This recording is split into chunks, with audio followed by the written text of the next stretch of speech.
All right, let's get cracking. My name is Daniel Klein. Together with Qui Win, who is, I think, on this call, we work together when we run Reforest Richmond, which I say we run, but really it's a sort of a collective campaign to get Richmond aligned and focused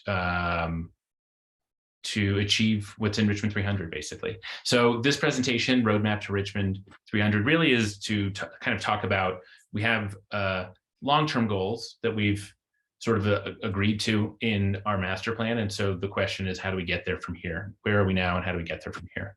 I sit on the Green City Commission. I encourage everyone to join. It's every other month, and we alternate between doing 12 o'clock and 6 o'clock. It's our city commission to advance sustainability and climate action and equity in the city. So join that. And before I get started, Arbor Day RVA is going on right now. It's a weekend this week and this coming weekend full of tree events from all of the tree organizations around Richmond. So you can find the map and schedule on our website, reforestrichmond.org. And let's jump in. If you have questions at any time, there's not a lot of us, so just jump on in. So what is Reforest Richmond? It's a collaborative campaign to increase Richmond's tree canopy to 60% by 2037 with a minimum of 30%. As mentioned, which is in Richmond 300, as mentioned in the Richmond 300 master plan, we're committed not only to increasing citywide tree canopy, but also to dismantling systemic racism and environmental injustice through an evolving equity-centered community-driven effort. And what do we like to say? Rebuilding canopy is impossible without rebuilding trust. So this is really important. Trees impact people's everyday lives, and they have strong opinions about trees. So it's important that we're all hearing each other's opinions. So let's get started. Richmond 300 has an objective in it, 17.2. It's increased citywide tree canopy from 42 to 60% and seek to achieve a 30% tree canopy. I suppose that means minimum in all neighborhoods, prioritizing areas with a high heat vulnerability index rating and a low tree canopy coverage. This is very similar to what cities all over the country are doing. Thanks to the good work of Jeremy Hoffman at the Science Museum of Virginia, we have really great data that shows a direct link between redlining and tree canopy and impervious surface and average temperature in neighborhoods of color and low-income communities. So those are the neighborhoods that need the trees the most immediately, although we're a big city and we have to think of our city as a forest, which means we have different types of ecosystems that need different types of care. So we have some districts that have a lot of trees that need tree care, and we have a lot of neighborhoods and districts that don't have any trees that need new trees or don't have nearby parks. So just this past summer, last summer, excuse me, 2021, thanks to the work of Extinction Rebellion and the Sierra Club and a number of environmental groups and climate groups, the climate emergency resolution was adopted by City Council unanimously. And in that were 3 specific items that relate to urban forestry, which are create and fund an urban forester position, reinstate the Urban Forestry Commission, and draft Richmond's first urban forestry plan, forest master plan. And this is sort of outlined in the notes of Richmond 300. If you read that, it starts with this big objective at the top, and it also goes through a number of things that the city of Richmond can do to get us kind of towards our goal. Some cities are further along in Virginia, so we have a lot of examples from within our state that we can draw from, but cities all over the US are now doing this, and so this is our chance to do it ourselves. So I talk a lot about this A plus B equals C and D equation. So I don't know if anyone here is a math person, but I try to keep it really simple. There's also an E, which is a bonus round if we can get there. But A and B are an urban forester, which would be somebody who works in the city with a background in urban forestry, working with an urban forestry commission, which is people from around Richmond, from every district who apply and then get appointed to a commission, equals an urban forest master plan, which is a 20-year strategic plan to basically say, here's where we are, here's where we want to get to, and here are the steps we have to take. And then using that to update our ordinance, which is our tree, basically draft what's called a tree management plan, which will codify the plan and kind of align our city's ordinances and processes with this plan. So a good, strong, urban forest program in a city of Richmond size usually has an urban forester who's working from a plan, which in this case would be an urban forest master plan. The nice thing is we've got some developments here that we could talk about. So this is the A plus B equals C and D. If you hear me talk about it, this is what I'm thinking about. What's an urban forester? So this is somebody who leads the the city's urban forestry effort. Their goal is to work within the city and with city departments. They also have to work with the community because every community is different. Every community has different needs, like I had mentioned earlier. And some of these are really sensitive topics for people who have been, live in disinvested neighborhoods, and the city doesn't come and get the leaves, or they see a branch, they think it's going to fall in their car. Like, the roots can buckle the sidewalks. Living close to nature is not the easiest, but it definitely has the most benefits, and we can get into that later on. So an urban forester is somebody who's experienced not just with working within a city, but also community engagement. And they have to think of the city as one big forest. This was once forest, now it's a city, but it can be both. And the more that those things work together, the more resilient our city will be. So their job is to work with the arborists and tree crews to maintain street trees, coordinate plantings and removals, maintain the inventory, any kind of community engagement. They're going to be engaged, they're going to be working on that. Their goal is to be implementing this urban forest master plan, which we don't have yet. And they would also staff, they would be the city appointee to the Urban Forestry Commission, so they can really be the most engaged in that body. And then also there's a lot of money that is available to the city at the state level. And frankly, for the next 10 years, we now have the Inflation Reduction Act, and we have ARPA money, and there is now going to be more money for climate related things. So now is the time to kind of get organized and focused on that money that's going to come down the pipeline. So part of this person's job would be to apply for grants and funding opportunities. 1 second. Some people want to know what is the difference between an urban forester and an arborist. The best description I can give is I think of an urban forester as like a hospital director managing an entire hospital. And I think of arborists as like highly specialized surgeons who can assess trees for risk, for disease, for pests. They're just very good at working with trees, and particularly urban arborists who are experienced in the challenges of an urban environment, small tree wells, compacted soil, etc. So I think of a forester as somebody who's working on a real high strategic level and cross departmentally. One of the things that this person can do is make sure that new development includes tree canopy.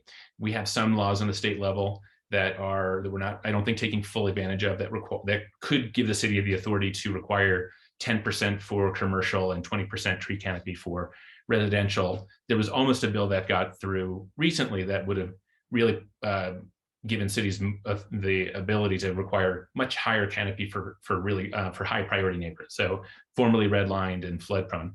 That didn't get, I don't think that passed, but I think the more we're thinking in that direction, the better. So what's an Urban Forestry Commission? This is a formal city commission that will probably answer to a higher commission. It's currently under the Land Use, Housing, and Transit Commission. I think it's potentially moving over to a different one, but this is populated by citizens and subject matter experts. And the goal is to advise the city on this process, to act as advocates for their district and for their community. And ideally, they're people who understand either their community really, really well and are good community leaders, and or they're experts on trees or forestry or environmentalism or climate or equity. These are all, anybody who has that background would be great on an Urban Forestry Commission. So we have one, but it is defunct. So the short story is that it started after some trees were lost in a development project. I think we all how do I describe this?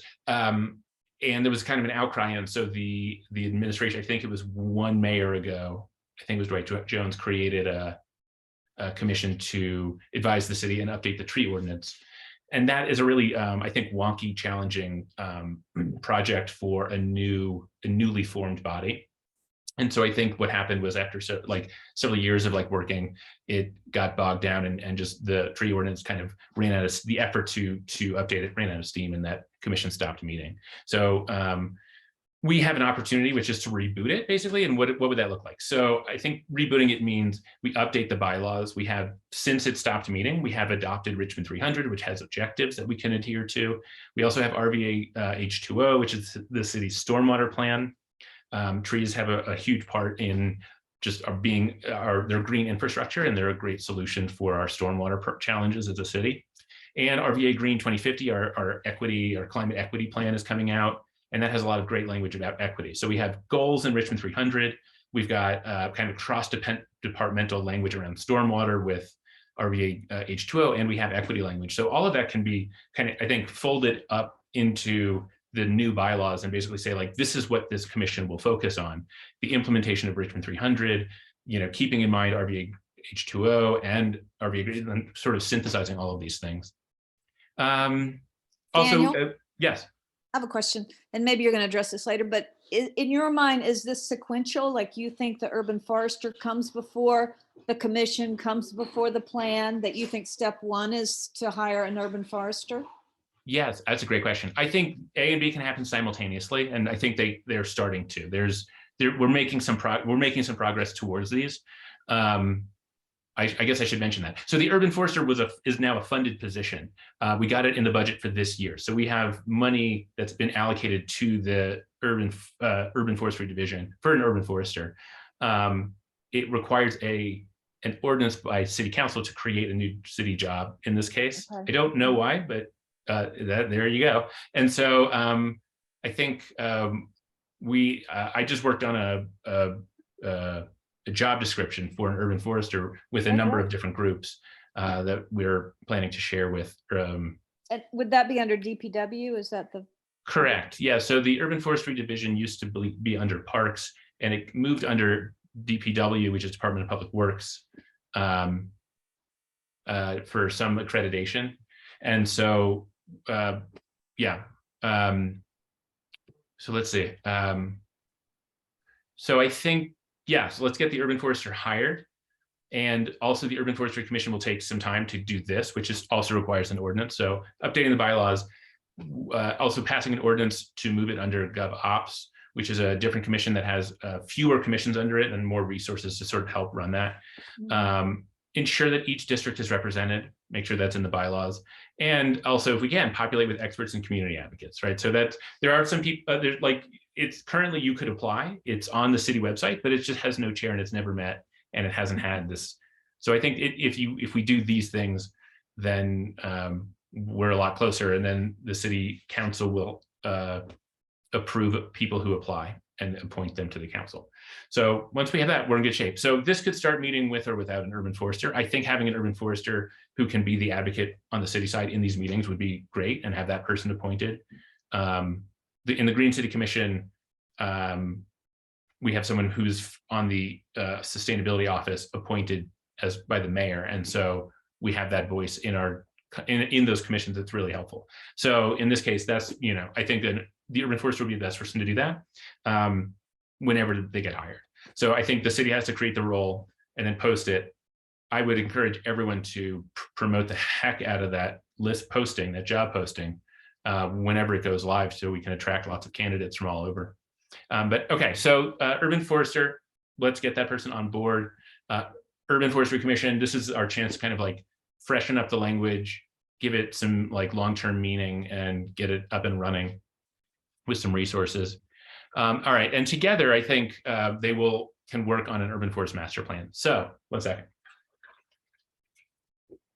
An urban forest master plan is a lot like Richmond 300, but just as it pertains to our urban forest. So looking at where are we now, it starts with a canopy assessment. And that's two things, a tree inventory update. So we have an inventory, it hasn't been kept up to date. It should have been, it wasn't, that's okay. What I would encourage everyone to do is when they write the urban forest master plan, that it includes like mention that it has to be updated. But we have a tree inventory, and that is on a street level. So that is like every tree that's on public land. And a lot of people think of tree wells. Like if you're walking down the street, like in Jackson Ward, and there's like a tree with a hole in the sidewalk with a tree in it, that's called a tree well. If it's like a long stretch with it's called a tree lawn or a hell strip. So those have identified tree sites with a tree ID. And we have a tree inventory, and it worked really great when it first came out, but it hasn't been, but it needs to be kept up to date or updated. So, you know, a urban forest master plan is grounded in the assessment. So first you update the inventory, and that also, I think, includes species, condition, DBH is basically the distance all the way around it, diameter at rest height. And what that does is it really helps us out a lot. We would know, oh, we have a lot of elm on this block, we should be looking out for Dutch elm disease, or we have a lot of trees that are sort of declining on this block, and we should start to like rotate in new trees to make up for them. So it's super important to know like where there are available spaces so that the city can have those planted. And you know, condition and species, it's all super helpful. Then if you zoom out and you're up at the tree canopy level looking down, that's like done with satellite imagery, or in some cases LiDAR. This is where you have like an overarching tree canopy assessment, where you can say, here's where we know the canopy is, you know, on the block to block, parcel to parcel. And so that helps us. We basically have a version of that, which is our heat island map, where there's no trees, it's hotter. So it's the same thing, it's the same issue kind of layered on top. So that will help. And then an equity assessment where the trees are needed most. So layering on the redlining maps. We've already done all this. It's in the climate equity index, which is something that the sustainability office built, where you can layer on all of these things on the city of Richmond. It's a great resource. An urban forest master plan will have its own really specific one about tree equity and probably stormwater issues. Heat island map, and then what does it say under that? I have to move this thing. And community arborists and foresters all kind of work and have input. So I have good news on this front. The Office of Sustainability is directing about $250 in ARPA funds towards an urban forest master plan. It's going to be in two parts. The first is a forestry assessment, so tree inventory, canopy, and equity assessment. And that basically says, here's where we are now. And then it's going to have a second half, which is going to be community engagement, where some environmental firm that bids on this will engage neighborhoods, probably high priority neighborhoods. They'll also engage the city and different departments. They could work with the Urban Forestry Commission, the Urban Forester, ideally if we have these things up and running by that point. And we'll have a really good infrastructure for making sure that everybody's voice is heard. And we have like a really good long-term progressive tree plan. So that, I believe they haven't put that bid out yet, but they will soon. And that's kind of what we should expect. And that's just a great use of ARPA funds. So ideally, by the time whatever contractor that gets this bid starts, it would be great to have an urban forester and an urban forestry commission. All right. So once you have this big plan where you have like the community I should add, we have a lot of tree community input on trees in Richmond 300, RVA H2O, RVA Green 2050, the James River Parks plan. Like, you know, there's a lot that can be a resource for this urban forest master plan. That you know, I think what's nice is there's money in the plan to pay community members for their time and their engagement, which is, I think, really respectful. So that is good. I think that's a great thing that equity is going to be a big focus of that. So anyway, once you have an urban forest master plan, you adopt that. That's done through an ordinance through city council, I think. And then once you have that on the books and city council says, we approve this thing, or the mayor says that, what you end up with is like Richmond 300, you start to try to update the ordinances and practices and policies at the city level to reflect that. So once we have that, the tree management plan is, again, like if you think of the urban forest master plan as like that 40,000 foot view, the tree management plan is like you're walking on the sidewalk, that you're on a ground level. This would basically codify everything from like species list. We have a species list. There isn't a good community engagement process around it.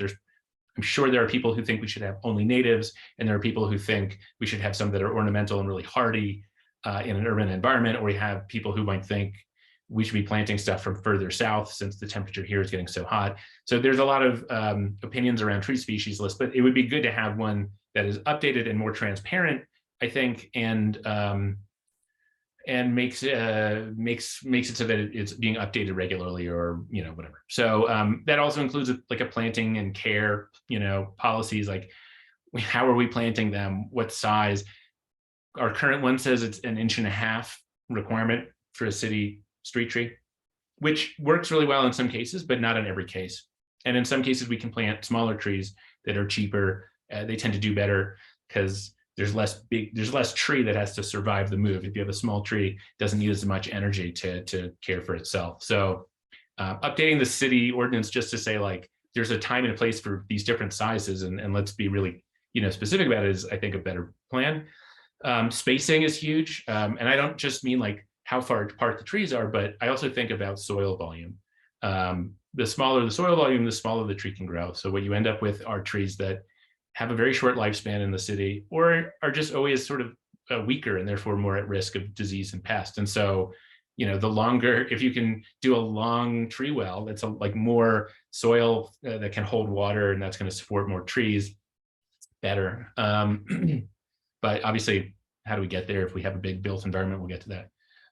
Maintenance guidelines. One thing, this is one way, like when you update your tree management plan or your tree ordinance, I like to think a lot about these as like very specific, like they're very location specific. They're in the ground, they're not going anywhere, which means you can't really automate it. And so these are really good local jobs, and they're green jobs. So, policies for developers, when you have canopy requirements, what you're doing is you're basically requiring them to plant to meet some goals. And everything that they're planting has to be maintained. So you're creating jobs like there. So wherever you're building, as long as you're putting in trees and plants and landscaping, and if you can do like good stormwater management stuff and native pollinator like gardens and stuff like that, those are jobs that will always be there. So I tend to think of like tree canopy requirements as really like you're creating really local jobs that are green. Part of this tree management plan could also be like, how do you enforce these types of policies? The great thing is like fees and fines, right? So you could say to a developer, like, you're responsible for this amount of tree canopy. And they say, all right, well, we want to put in this much, but can we pay you a certain amount? And then, if you have good, strong ordinance on the books through a tree management plan, you could be like, yeah, absolutely, be $20,000 to not plant as many trees. And that can just go to a tree fund or a green fund or something like that. That could really like be prioritized funding for like priority neighborhoods or something like that. So, one other thing that people talk about is protections for existing trees. Like we're losing a lot of trees at the moment to development. We just don't have good books, like laws. We don't have good ordinances on the book currently to protect those. And so there's not much we can do on private property. But there are other cities around Virginia that have done that. Atlanta, not in Virginia, but has done a really good job of basically like saying like, if you're going to take out a tree of a certain size, you need to get a permit, and they'll come out if it's a really big tree and like calculate like the benefits and say, your tree is saving $20,000 a year in like stormwater runoff, air quality, cooling the neighborhood, like all this stuff. And then, so somebody will say, all right, I'll pay that. And that will pay for a lot of trees. Or they'll say, all right, I'll leave the tree. So we need those on the books. We don't have those. And then also just including like all of the range of urban forestry programs. We don't have anything really written down about how the city engages the community yet. We have Adopt a Tree, but that's now defunct basically because in Richmond is gone, and that was the way that those funds were received. But yes, yeah, so our tree ordinance is almost as old as I am. So it's definitely time to update it. And I think that the trick is you do the urban forest master plan first, you get everyone's input, and you kind of lay out all of this stuff in the plan and say like, we want an ordinance that has these things. And then once you adopt it, then you write that ordinance. And who would write that ordinance? There's policy people. There's not a lot of them in the city, but there are some. City council has been really wonderful to work with, and their liaisons have been really helpful with crafting language. You can also like a consulting firm. Like, I don't know, I'm not good at writing ordinances, but this would have to basically, this would be a big step forward for us because this is like where the rubber meets the road. And I will say again, like we have the benefit of cities all over Virginia that have more recent ordinances. So Harrisonburg's got a really good urban wood program where any trees that come down are recycled in the community and either mulched or sold to wood shops. It's really cool. Arlington, Fairfax, that whole Northern Virginia's got really a good like tree canopy protection, so we could borrow some of those things. Virginia Beach and Chesapeake have really good tree protection and like canopy requirements for developers as well. So we've got a whole city or a whole state to kind of pull from.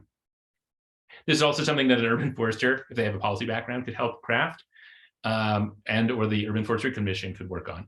Again, like hopefully, with having if the Urban Forestry Commission can kind of get up and running and work on the Urban Forest Master Plan and get those muscles built as like a commission and have like a little time to kind of get up and running, then I think it'll be in a really good shape to help, advocate for this ordinance or help craft it in some way. All right, so bonus round. I said A plus B equals C and D. Here's E. The budget for the Urban Forestry Division is very opaque. It's like a line item that just says Urban Forestry. So I don't know where it goes.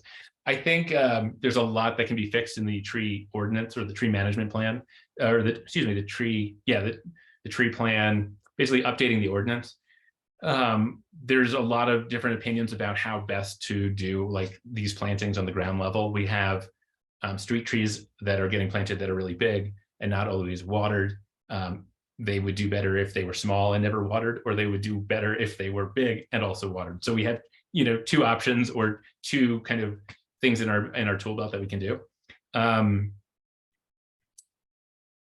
But we are paying a lot for every tree from a contractor, and I don't think I think there's an opportunity for the city. There's a more infrastructure now at the state level where the city could be doing more of that in-house almost.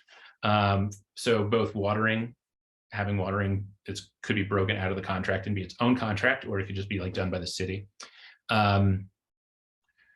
There's also the Virginia Department of Forestry at the state level. They have a big nursery, and you can buy lots of small bare root seedlings. We could pot those up. They're like $1 each or something like that, and all natives. So if the city wanted to just buy a bunch of those, they'd be so cheap. They could just run some irrigation lines.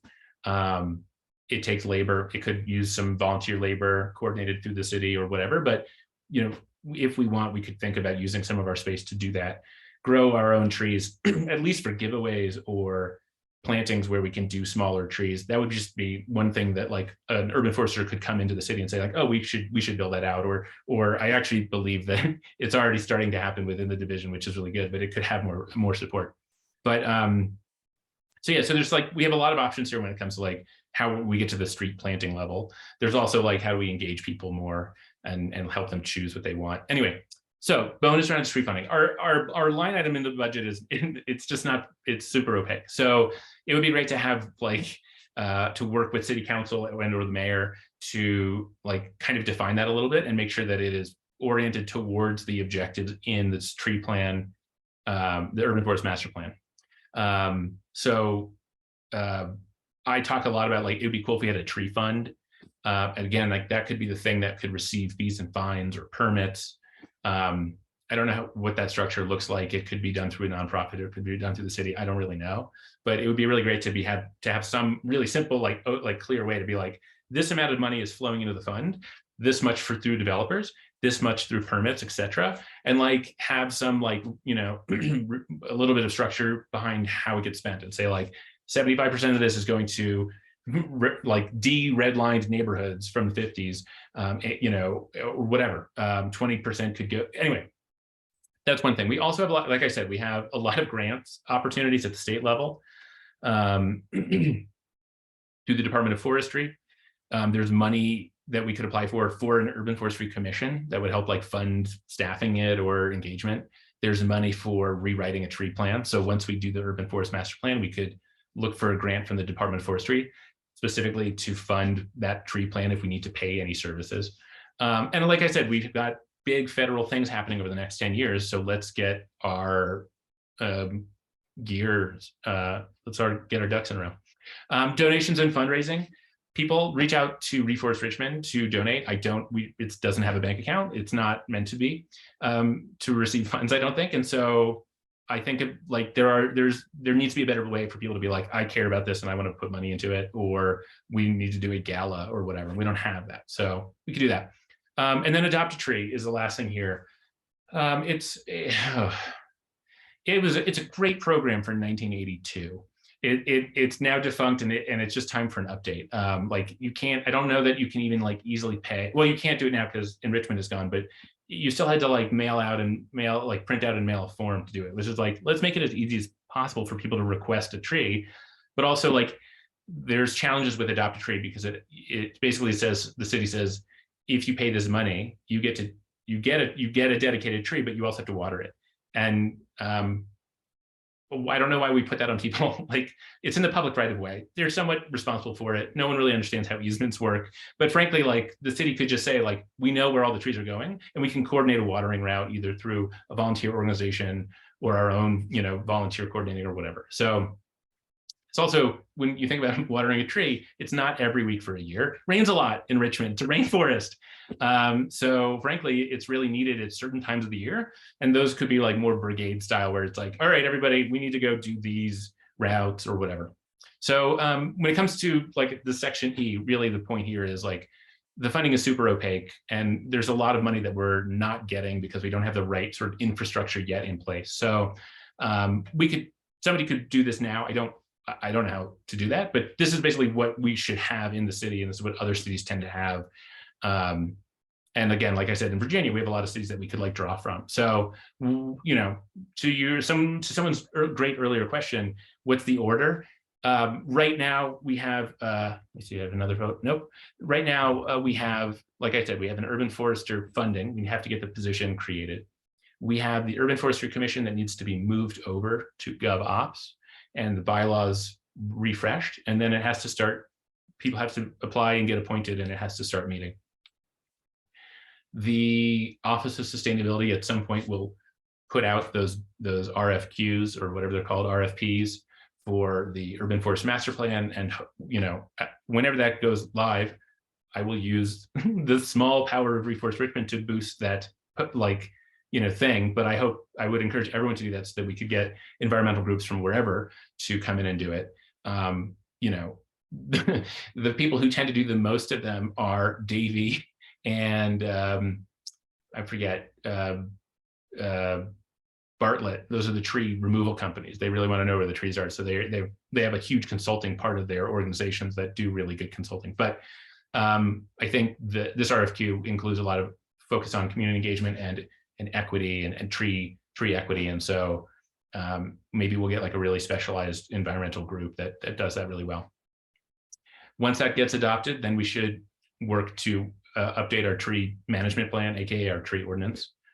I think that should happen after the master plan, because it usually does. What you do is you do a plan and you do the ordinance. And then throughout that process, there's a chance to work on fixing the funding. So that's sort of my 4 or 5 point plan. It's not really my plan, but this is my plan in so much as this is what I think probably Richmond can do. I hope it does. I think we're getting there, but it definitely needs support, needs organization. And the goal here is really just to basically say basically say here's where we are, here's where we want to get to, here's where we're going to get there, so everyone can work together. We're joined by the amazing Councilwoman Catherine Jordan. Thanks for joining us. Do you have a question? Go for it.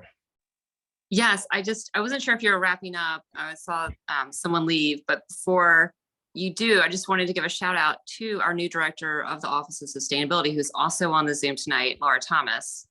And we're really lucky to have her on board. I think she's going to be able to make a lot of the work that you're describing move a lot quicker than it would be otherwise. So I just want to make sure we gave her a little bit of a shout out and love here. Welcome, Laura. It's great to have you. Thank you so much. And I'm struggling with my camera right now, so apologies on that.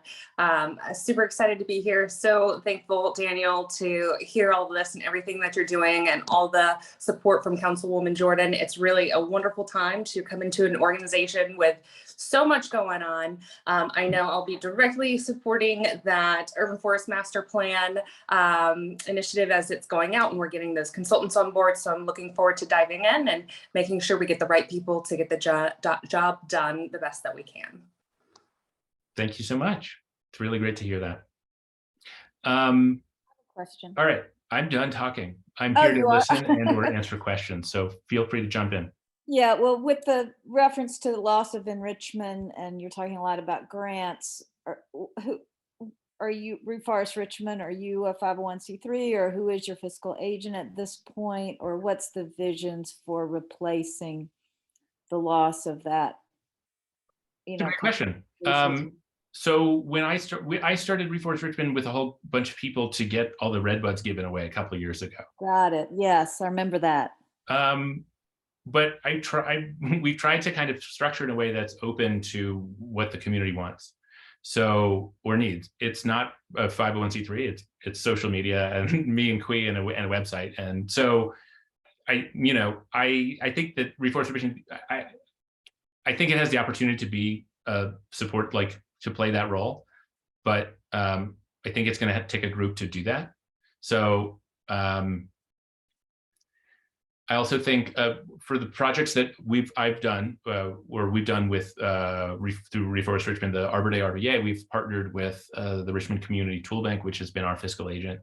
But we get a lot of inbound requests, and what I do is I usually talk to people and figure out what they're trying to do, and I kind of direct them to the organization. That's kind of, I think, one of the things that sort of is missing in Richmond, that this Reforest Richmond is sort of filling in for, but really just coordinating among all the groups. I mean, there's so many environmental groups in Richmond and climate groups, and it's a huge challenge unless there's I think an urban forester would be a really good person to do that, to help kind of be like, all right, I'm going to make sure that, they're hosting quarterly meetings or whatever. There's a really wonderful thing called the East End Green Infrastructure Coalition, which meets quarterly, and it's one neighborhood of Richmond, but it's such a great, well-structured meeting. And so like that kind of scaled up to the city size to say like, okay, Capital Trees, Reforest Richmond, Southside Relief, Tree Stewards, Groundwork RVA, just like have James River Association, all these organizations could be meeting kind of like regularly if there was someone who could do that structure. So I think that would be an urban forester or the commission. But in terms of being the fiscal agent, I don't know. I mean, Reforest Richmond could do that, but I'm waiting for someone to come and do it because I have a day job and it's me and Kui running it. So like, it has that potential. I think the goal would be like, it has the infrastructure, or it has the capacity to be like the city's, urban forestry coordination apparatus, or get funds like you mentioned. But I don't know how to do that yet. And so I'm sort of hoping that if people want that, then, we can start to build that. Well, you're creating a lot of visibility to be just you and Kui. So thanks. Congrats on that. Yeah. Thanks. Yeah, I mean, like I said, it's me and Kui, but the idea is that like we meet with, I kind of like we meet regularly with a few other groups, and I think of them as sort of part of Reforest Richmond. Like it's very much designed to be like a campaign or a collective campaign, as opposed to like a nonprofit organization, at least. Right. But yeah, somebody has to we got to figure out how to get all that good tree money, and I don't think we have a great transparent way to do that yet. But it would be really exciting to be like, have one single place to be like, look what's in the tree kitty, like look at all the money that's coming from developers, look at the grants that we got this year, and again, like if you have that transparency, you also can bake in rules to say like, okay, this is going to go to priorities that are outlined in the Urban Forest Master Plan, and not just be like, disappear somewhere into a budget. Exactly. Yeah. Okay. Thanks. Great question. Thank you. Does anyone else have any questions or thoughts? Hey, Daniel. Howdy, welcome. I'll mention that the State Department of Environmental Quality has developed a process, because I was part of it, of making trees become best management practices for development. Mm-hmm. Now, that doesn't mean you collect any money from it. That means the city gets nutrient credits, because of A program requirements. Right. And so we can't always think about, these ordinances about how many trees get planted or left turning into money.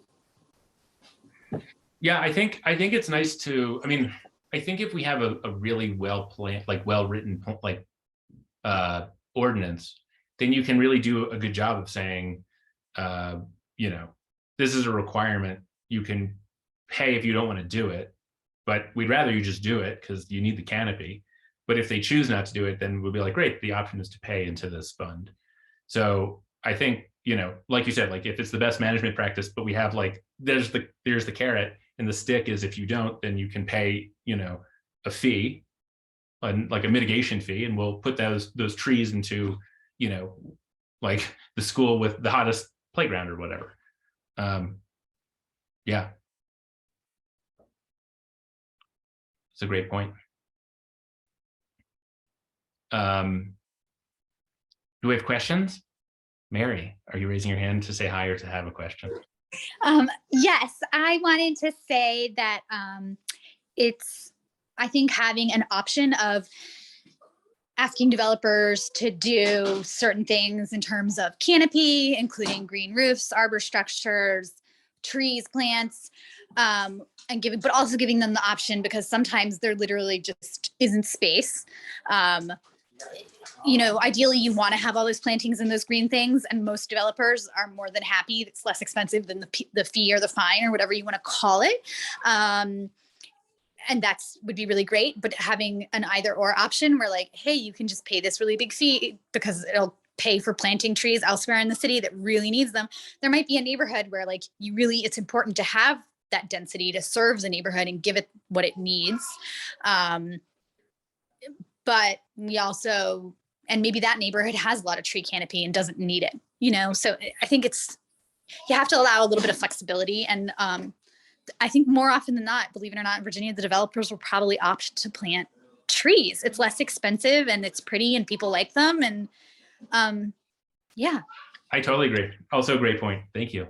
Yeah. And I think, you know, like Scott's Addition is an example of a neighborhood that felt like it got developed, but there were missed opportunities where that development could have paid for like new streetscapes or new sidewalks. That now it's like it's a great place to live, but not a great place to walk around. So if we had like kind of some of those kind of guidelines that are like, this is an area that you couldn't possibly put a tree in, but you have a sidewalk and you could have the opportunity to put in a bioswale or a tree lawn or a tree wells or whatever. And here's our species list that's, you know, recommended for your thing and whatever, like that, then you are sort of taking advantage of that new development. And that's a great way to do it. And again, like you said, like there could be a neighborhood that needs it more, and it'd be great to have kind of like some guidance or some rules around that so that you can say, you know, if you want to pay into this instead and you don't want to have to do the canopy, that money goes into a tree fund and it goes to like the redlined neighborhoods or the hottest neighborhoods. So yeah, I think that's a great way to kind of to encourage both. And green roofs are great and solar roofs are great, and we should do all of it. I think, yeah. We also have a tool that the Alliance for the Chesapeake Bay built, which is like for the city, that is a green infrastructure tool that looks at areas and decides, and it's good at like kind of prioritizing areas where development has the opportunity to do like really great, good for like green, like for the environment. So it's like, if you convert some of this to canopy, it takes so much stormwater away that it actually like alleviates pressure on the stormwater system. So they have that tool now, which is also really great, which could be folded into this assessment. A developer applies and we say, great, we put your parcel into this thing, and we know that if you put 20% tree canopy, you would be able to, greatly reduce your stormwater runoff or whatever. That would be great. Other questions or thoughts? Otherwise, I'm going to wrap up. I have a question that is not related to policy per se. It's more of like a biology tree cover question. Sorry, I don't have my camera on. I didn't realize I would need it. Yeah, so there was a drought in the summer and fall of 2019. It was the biggest worst drought that I've seen since I've lived here, which is about 10 years. And at the time, I was kind of pleasantly surprised that the trees seemed to be okay. They seemed to bounce back without too much trouble. But then I noticed it looked to me in 2021 that there was a lot of big tree mortality in like neighborhoods and urban areas. And I know I had done some reading before about how sometimes there can be a delayed effect of a drought like that, but I don't know. I didn't look at any stats, and I didn't know if this is actually bears out for people that are, really paying attention to the tree cover. But was there actually any sort of detectable loss of tree cover as a delayed effect of that drought? Great question. We have no way of knowing it because we're not tracking it in that real time. If we did a tree canopy assessment now, the last one is like 10 or 12 years old. So we would see a lot, we would see some change, but not from 2 years ago, 3 years ago. The thing is, trees are slow. They don't die in a day. They decline. And if they're stressed or it compounds, then they can die. But there's still so much energy stored in the roots, sugar, and as long as they can uptake water, they can kind of like get by for a while, and you don't know, like they're just a slower creature. So when they have a drought in 1 year and you see the kind of effect in a couple of years, I think that's probably what that was. I think it just takes some time. One of the reasons I'm a big advocate for bare root seedlings as a tool for like reforesting big parts of like parks and schools is that you can plant smaller ones because all that energy is stored in the root, and they're mostly a root at that point. There's not a lot above ground. So you plant that basically a battery, and all that energy helps like foster new growth and get it reestablished. If we had a program where we were doing LiDAR, we could do that. I mean, it's getting cheaper and cheaper. You could just like fly an airplane or a drone and like do LiDAR on either priority neighborhoods or the whole city. And that you could do like health assessments too, because you can see, trees tend to thin out as they decline. You can also, apparently each species has a heat signature. And so using LiDAR, you can fly over and kind of know all the species as you go, which is pretty cool. It's a great question. Yeah, we're going to have more droughts, and then we're going to have more torrential rain. So we just need a better bucket brigade. We need a better apparatus for watering the new trees that we plant. After the first few years, they get established. You don't have to water them anymore. So you have a rotating plan. You just have to scale up for it and say, all right, if we want to plant 5,000 trees a year, we have to be able to water 5,000 trees in a week. How are we going to do it? And, how do we make that really efficient? That's what we're going to have to do. Well, that math though is if you planted 5,000 in 1 year and you do it for 3 years, you're watering 15,000 plants on that third year. That's a great point.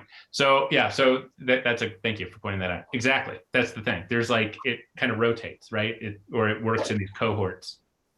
So yeah, we need like that high level of planning to say like, here are the neighborhoods we're going to start with, and we're going to move to these neighborhoods so that we can water these, and then these the next, from the next year or whatever. And the city's trying to do that, but not having an up-to-date inventory and a canopy assessments made that more challenging. So I'm thrilled that that's going to happen with the Urban Forest Master Plan. But there's some efforts within the city to build out a watering plan. Qui has been experimenting with that, and that uses fire hydrants, which is really great. Groundwork RVA has done some experiments with and done some projects where they've watered with a mobile unit. The city has a mobile unit, I think, a mobile like water container.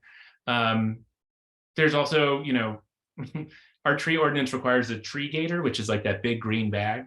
The contractor puts it on, they never water it. The tree either makes it or it doesn't, and then no one takes it off. And it either like chokes the tree, or I walk around and I yank them off in the middle of the night. A lot of people do it. It's a great thing to do, but we don't need a tree gator. Don't put it on if you're not going to water it. And frankly, I don't even think they're very helpful. I think they kind of hurt the trunk. So there's things like tree diapers, which they absorb water and they get out. They're like a donut. Those may work. I've never really tried them for long enough. But we just need a watering plan, and it needs to be coordinated. And it can be through the city or nonprofits or both, but it needs to be coordinated. It shouldn't be that hard for organizations that are planting a tree in a year to say, bring it to the watering brigade and they'll work you into the schedule or whatever. So that's one way to do it.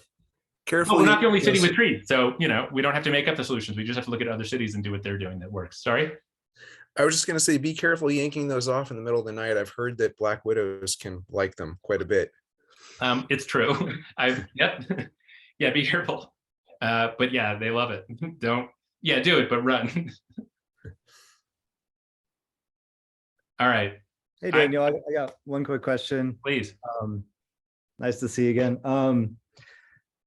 lot of good stuff, I think, in the sort of plan that you have outlined here.